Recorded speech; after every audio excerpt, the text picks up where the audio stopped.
ဆိုတော့ streamer နဲ့ content creator နဲ့ဘာကွာလဲ content creator ကနည်းနည်းပိုတက်တာတယ်အရင်မပင်ပန်းဘူးဒါပေမဲ့ idea တွေအများကြီးထုတ်ရတယ်audience နဲ့အရင် close မဖြစ်ဘူး streamer ကြတော့ပိုပင်ပန်းနေဒါပေမဲ့ audience နဲ့ပို့ပြီးတော့ close ဖြစ်တယ်အဲ့လိုတော့ခံစားရတယ်ကို ABC ပြောပြီးတယ်မင်းကတဲ့ဘလောက်အောင်မြင်လို့တဲ့ရှောက်ပြောနေရတာလဲတဲ့နော်မြန်မာ influencer award 2018 fan favorite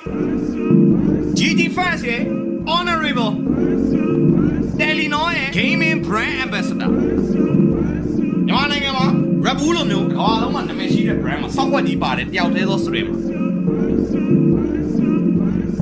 Facebook မှာ follower 1.8 million 2016မြန်မာနိုင်ငံပထမဦးဆုံး streamer caster ကနေပြီးတော့2025ခုနှစ်ထိတကယ်မိုင်းတဲ့ artist တွေနဲ့ collaboration တွေတစ်တွေပဲတင်ဆက်နေတဲ့ streamer နောက်တော့ unscripted show လာဖို့အတွက် artist 6ယောက် confirm လာတယ်နော်တော့ဒိတ်ဒိတ်ကျဲတွေအဲ့လူတွေအကုန်လုံးအိမ်ခေါ်ဖို့ဆိုတာဘာလို့လုံးမထင်လဲအမ်ချောင်နဲ့ APC